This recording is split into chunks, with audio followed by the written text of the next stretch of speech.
भूतकाल, वर्तमान काल और भविष्य काल। अक्सर इंसान इन तीनों में से भूतकाल और भविष्य काल में अधिक जीता है, या जो उसने खो दिया है उसकी चिंता करता है, या जो अभी तक नहीं मिला है उसकी चिंता करता है, पर कभी भी अपने वर्तमान को सही रूप से नहीं जीता है। भूतकाल आप बदल नहीं सकते और भविष्यकाल तभी बदलेगा जब आप वर्तमान को सही रख पाएंगे। महात्मा बुद्ध कहते हैं, जो भी करना है हमें वर्तमान में करना है और बस वर्तमान में ही करना है। लेकिन लोगों के दिमाग में भविष्य की चिंताएं गहरी रहती हैं। आज इस वीडियो में एक कहानी के माध्यम से हम आप लोगों को सुनाने वाले, जिसे सुनने के बाद आप जागृत हो जाएंगे और भविष्य की चिंता से मुक्त हो पाएंगे। रिदमपुर नामक एक गांव था। उस राज्य का शासक था नसीन राजा की एक पत्नी भी थी। उसका नाम था शीलावती। देखने में वह बहुत सुंदर, सुशील और समझदार थी। वो बड़े ही शांत स्वभाव की थी और राजा के हर काम में हाथ बटाती थी। लेकिन फिर भी राजा उससे खुश नहीं था। राजा को ये लगता था उसे अपने जीवन में कुछ ऐसे फैसले लेने पड़ते हैं जो उससे पाप करवाते हैं। वो हमेशा ही सुख की खोज में लगा रहता था ताकि उसके पाप कम हो सके। इसीलिए उन्होंने कई तरह के अनुष्ठान भी करवाए, लोगों को दान दक्षिणा भी दी, लेकिन फिर भी उनका मन हमेशा व्याकुल रहता था। फिर किसी दिन उस राज्य में श्रावस्ती से एक व्यापारी मंडल व्यापार करने के लिए आया था और वह व्यापारी मंडल बुद्ध का उपासक भी था। वो बुद्ध की कही हुई बातों को अपने जीवन में उतारना था। बुद्ध की लगभग सभी शिक्षाओं को लोगों तक पहुंचाना था। जब व्यापारी मंडल उस राज्य में पहुंचे तभी ये बात राजा को पता चली। फिर राजा ने उस व्यापारी मंडल को अपने राज्य दरबार में बुलाया और उनसे कहने लगा, आप लोगों से मैं आपके राज्य श्रावस्ती के बारे में जानना चाहता हूँ।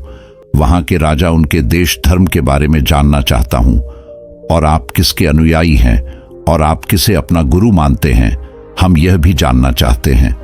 राजा की ये बात सुनकर वह व्यापारी उनसे कहते हैं, हे राजन, श्रावस्ती में सम्यक बुद्ध आए हुए हैं। उनके ज्ञान से चारों दिशाएं प्रकाशित हो गई हैं। लगभग जो भी लोग उनके पास जाते हैं उनके सभी प्रश्नों के हल मिल जाता है। हम आपके पास जो कुछ भी बताने आए हैं ये सभी बातें बुद्ध की कही हुई है। बुद्ध का एक संघ है और बुद्ध के द्वार हर इंसानों के लिए खुले हुए हैं। इस दुनिया में जो भी व्यक्ति स्वयं को जानना चाहता है, सत्य को पहचानना चाहता है, वह बुद्ध के संघ में शामिल हो सकता है। उन्होंने हम सभी लोगों को, हम सभी सांसारियों को सुख का रास्ता दिखाया है, हमें दृष्टि प्रदान की है। उनके ज्ञान को अपनाकर हम अपने भीतर सुख को पहचान सकते हैं। व्यापारी की बातें सुनकर राजा कहता है, क्या बुद्ध हमें सुख दे सकते हैं? व्यापारी कहता है, हे राजन, बुद्ध के अनुसार मनुष्य का सुख उसके ही साथ होता है, लेकिन दुर्भाग्यवश मनुष्य उसे समझ नहीं पाता है, उसे देख नहीं पाता है और सुख को खोजने के पीछे पीछे अपना दुख उत्पन्न करता ही रहता है। व्यापारी की अनुभव वाली बातें राजा को आकर्षित कर रही थी। यह बातें सुनकर राजा भी बुद्ध से मिलना चाहता था। फिर राजा व्यापारी से बोले कि व्यापारी गण, मैं बुद्ध से मिलना चाहता हूँ। उनके बारे में सुनकर मेरे भीतर उनसे मिलने की उत्सुकता जग गई है। उसके बाद राजा उस व्यापारी मंडल को धन्यवाद देकर उन्हें लाखों का इनाम भी देता है। फिर राजा तुरंत ही अपने कुछ साथी को लेकर बुद्ध से मिलने के लिए निकल जाता है। राजा रास्ते में बुद्ध के कई चित्र मन में बनाए रहता है। जैसे जैसे रास्ता कटता जाता है, राजा की उत्सुकता और बढ़ती जाती है कि वह तुरंत ही बुद्ध से मिले, और उधर बुद्ध भिक्षा मांगने के लिए निकल जाते हैं। उसके बाद बुद्ध नदी के तट पर ध्यान करने के लिए बैठ जाते हैं, और जब भी बुद्ध ध्यान में बैठते हैं, बुद्ध के शरीर से दिव्य रोशनी निकलती है। उनके शरीर की आभा आकर्षित लगने लगती है। जब बुद्ध ध्यान करने के लिए बैठे हुए थे तभी वो राजा वहां से गुजर रहा था। उसकी नजर बुद्ध पर गई। उसने बुद्ध को देखा तो दंग रह गए। उन्होंने ऐसी आभा आज तक नहीं देखी थी। वो बुद्ध को पहचान नहीं पा रहे थे, लेकिन उन्हें देखकर वो रुक गए और बुद्ध के पास जाने लगे। राजा जाकर बुद्ध को प्रणाम करता है और उनसे कहता है, मैंने आज तक आप जैसा व्यक्ति नहीं देखा है। आपको देखकर ऐसा लगता है आपके आसपास सुख की वर्षा हो रही हो, जहां पर कोई भी चिंता नहीं है, कोई भी दुख नहीं है, सिर्फ और सिर्फ आनंद ही आनंद है। आपका स्वरूप बिल्कुल वैसा ही लग रहा है जिस तरह व्यापारियों ने मुझे बताया था। कहीं आप बुद्ध तो नहीं है? राजा की ये बातें सुनकर बुद्ध मुस्कुराने लगते हैं और राजा से कहते हैं, हाँ, लोग मुझे ही बुद्ध कहते हैं। बुद्ध की ये बातें सुनकर मानो राजा की आंखों से आंसू निकल आए, और ये आंसू खुशी के थे। राजा बुद्ध से कहता है, महात्मा, मैं बहुत दूर देश से आपसे मिलने आया हूँ। आपके बारे में व्यापारियों ने मुझे कहा था। उन्होंने मुझे ये भी कहा कि आप कहते हैं कि व्यक्ति का सुख उसके पास होता है, लेकिन फिर भी वह दुख के पीछे भागता ही रहता है। उनकी यह बातें मैं समझ नहीं पाया कि आखिर एक व्यक्ति अपने भीतर सुख होते हुए भी दुख के पीछे क्यों भागेगा। तब बुद्ध राजा से कहते हैं, राजन, एक व्यक्ति भागता तो सुख के पीछे ही है, लेकिन अगर आप एक छोटे बच्चे को देखोगे तो एक छोटे बच्चे को जलती हुई लौ अच्छी लगती है और वह उसे पकड़ना चाहता है, और उसे पकड़ने के बाद वह अपना हाथ जला बैठता है। ठीक इस प्रकार जो जागृत नहीं है उसे दुख सुख नजर आता है, और वो उसके पीछे तब तक भगता रहता है जब तक कि वो अपना हाथ ना जला ले। तब राजा बुद्ध से कहते हैं, है बुद्ध, वास्तव में मैं कोई छोटा बच्चा नहीं हूँ, मैं सुख और दुख को देखकर पहचान सकता हूँ। तब बुद्ध कहते हैं कि जरा मेरी बातों को ठीक से समझो। एक समर्थवान व्यक्ति ही चाहता है कि वो शक्तिशाली राजा बने, और इस चाहत को पूरा करने के लिए वह दिन रात दुख में ही निकाल देता है। वह सारा दिन यही सोचता रहता है कि वह कैसे राजा के पद को प्राप्त कर सके। उस राजा के पद को पाने में, वहां तक पहुंचने में अपना सुख नजर आता है, लेकिन वह उस सुख को नहीं देख पाता है जो उसे मिला हुआ है। वैसे लोग यह नहीं देखते हैं कि वह स्वस्थ है, समर्थवान भी है, यह सुख तो उसके साथ ही है, लेकिन वह ऐसे लोग इनका आनंद नहीं ले पाते, क्योंकि वो उसमें सुख ढूंढ रहा है जो उसके पास है ही नहीं।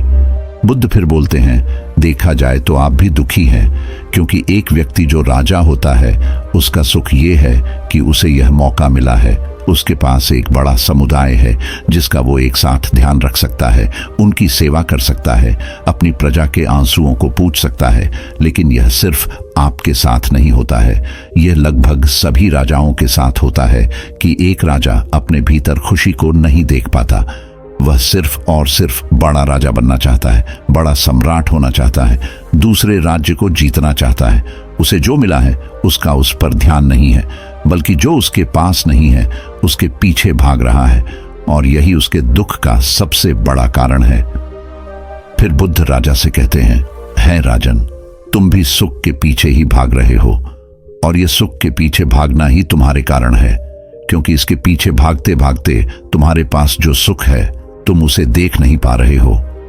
बुद्ध की यह बातें सुनकर राजा की आंखें खुल गईं, उनकी सारी शंकाएं दूर हो गई। वो तुरंत बुद्ध के चरणों में गिरकर बुद्ध से परवराजीत के लिए प्रार्थना की, और बुद्ध ने उसे परवराजीत की अनुमति भी दी थी। राजा के साथ उनके जितने भी साथी थे सभी लोग परवराजीत हो गए। फिर यह बात राजा की पत्नी को पता चली, जो तुरंत अपने दासियों के साथ श्रावस्ती के लिए निकल जाती है। वो लोग भी बुद्ध के दर्शन करके उनसे सन्यासी जीवन ग्रहण होने के लिए अनुग्रह करने लगती है। फिर बुद्ध के अनुसार रानी और उनकी दासियां भी सन्यासी जीवन ग्रहण हो जाती हैं। उस दिन के बाद राजा को ध्यान साधना में आनंद आने लगा था। राजा लगातार ध्यान करते थे, साधना करते थे, और अनंत सुख की प्राप्ति होने लगी। राजा अक्सर यही शब्द कहा करते थे, मेरे सुख अहो सुख। और यह राजा की बात जब भी कोई सुनता, लोग यह कहते कि राजा अपने पुराने काम भोगों के सुखों को याद करके ऐसा बोलता है। कुछ लोगों ने यह बात बुद्ध को भी कहीं अपने पूर्व के राज्य सुखों को याद करके ऐसा बोलते हैं। तब एक दिन राजा बुद्ध से कहते हैं कि हे बुद्ध, आप तो मेरे दिल की हर बात को जानते हैं कि मैं ऐसा क्यों कह रहा हूँ। तो बुद्ध अन्य भिक्षुओं को संबोधित करते हुए बोलते हैं कि अपने पुराने राज सुखों को याद करके ऐसा नहीं बोलता है, बल्कि उसके भीतर जो धर्म के रस का उदय हुआ है उसके आधार पर अपने सुख को देखकर कहता है। इस दुनिया में हम सभी लोग जन्म होने से लेकर जन्म होने के बाद चलना और दौड़ना शुरू कर देते हैं। हमारी दौड़ चलती रहती है, हम अपने जीवन में कभी नहीं रुकते। हम सिर्फ और सिर्फ आगे देखते रहते हैं, और इसी आगे देखने की वजह से हम अपने आसपास देख ही नहीं पाते। हम अपने पास ये नहीं देखते हैं कि हमारे पास क्या मिला है।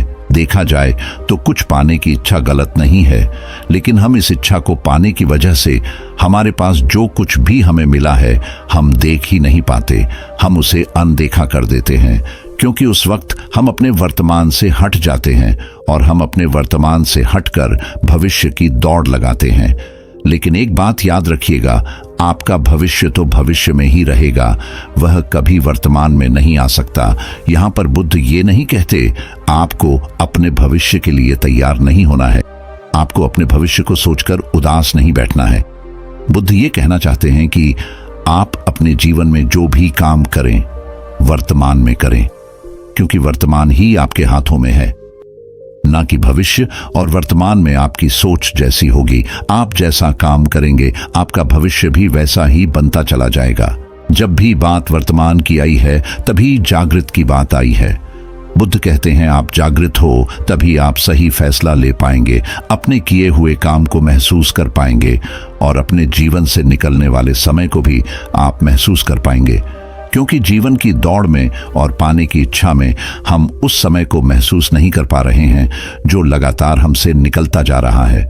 उस भविष्य को पाने के लिए हम सब कुछ करते रहते हैं, चाहे वो गलत हो या सही।